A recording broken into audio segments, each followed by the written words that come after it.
News first ಆಯೋಜಿಸ್ತಾ ಇರುವ ಕರ್ನಾಟಕದ ಅತಿ ದೊಡ್ಡ ಇವಿ ಎಕ್ಸ್ಪೋ. ಬೆಂಗಳೂರಿನ ಪೊಲೀಸರಿಗೆ ಒಂದು ಪ್ರಶ್ನೆ. ಅಂದರೆ ಈ ರೀತಿಯಾಗಿ ಸರ್ಕಾರ ಅಭಿವೃದ್ಧಿಪಡಿಸಿದಂಥ ರಸ್ತೆಯಲ್ಲಿ ಫ್ಲೈಓವರ್ಗಳಲ್ಲಿ ಈ ವೀಲಿಂಗ್ ಪುಂಡರ್ ಇರ್ತಾರಲ್ಲ, ಅವ್ರಿಗೆ ಬ್ರೇಕ್ ಹಾಕೋದಕ್ಕೆ ಸಾಧ್ಯನೇ ಇಲ್ವಾ ಅಂತ. ಸಿಲಿಕಾನ್ ಸಿಟಿಯಲ್ಲಿ ಎಷ್ಟೇ ಬಿಫೋರ್ ಆಫ್ಟರ್ ವಿಡಿಯೋಗಳನ್ನ ಮಾಡಿ ಇವ್ರನ್ನ ಅರೆಸ್ಟ್ ಮಾಡಿದ್ವಿ ಅಂತ ಪೊಲೀಸರು ಸೋಷಿಯಲ್ ಮೀಡಿಯಾಗಳಲ್ಲಿ ಹಾಕಿದ್ರೂ ಕೂಡ ಈ ರೀತಿಯಾಗಿ ಪುಂಡರ ಅಟ್ಟಹಾಸ ನಿಲ್ತಾನೆ ಇಲ್ವಲ್ಲ. ಹೆಲ್ಮೆಟ್ ಇಲ್ಲ, ಲೈಸೆನ್ಸ್ ಇಲ್ಲ, ಆದರೂ ಕೂಡ ಹುಚ್ಚಾಟ.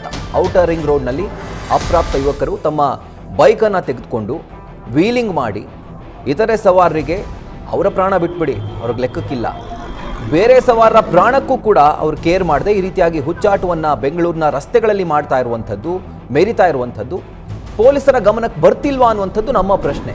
ಈ ರೀತಿಯಾದಂಥ ಪುಂಡರು ಬೆಂಗಳೂರಿನ ರಸ್ತೆಗಳಲ್ಲಿ ಸಿಗ್ತಾರೆ, ಎಸ್ಪೆಷಲಿ ಔಟರ್ ರಿಂಗ್ ರೋಡ್, ಜೊತೆಗೆ ಎಲ್ಲಿ ಫ್ಲೈಓವರ್ಗಳಿರ್ತಾವೋ. ತಡರಾತ್ರಿ ಆಗ್ತಿರುವಂಥ ವೀಲಿಂಗ್ ಹಾವಳಿ ಈಗ ಹಾಡ ಹಗಲೇ ಕಾಲಿಟ್ಟಿದೆ ನೋಡಿ. ಹಾಡ ಹಗಲು ಗಾಡಿಗಳು ಓಡಾಡ್ತಾ ಇದ್ದಾವೆ, ಯಾವುದನ್ನು ಕೂಡ ಕೇರ್ ಮಾಡದೆ ಬೆಂಗಳೂರಿನ ಔಟರ್ ರಿಂಗ್ ರೋಡ್ನಲ್ಲಿ ಈ ರೀತಿಯಾಗಿ ಈ ಪುಂಡರು ವೀಲಿಂಗ್ ಹಾವಳಿಯನ್ನು ಇಡ್ತಾ ಇರುವಂಥದ್ದು.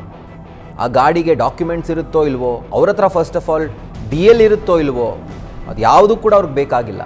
ಖಾಲಿ ರೋಡ್ ಸಿಗ್ತಾ ಗಾಡಿ ತೊಗೊಂಡು ಬಾ, ವೀಲಿಂಗ್ ಮಾಡು. ಸೊ ಇಂಥ ಪುಂಡರ ಹಾವಳಿಗೆ ಬ್ರೇಕ್ ಯಾವಾಗ ಅನ್ನುವಂಥದ್ದು ಸಿಲಿಕಾನ್ ಸಿಟಿಯ ಜನರ ಪ್ರಶ್ನೆಯಾಗಿದೆ.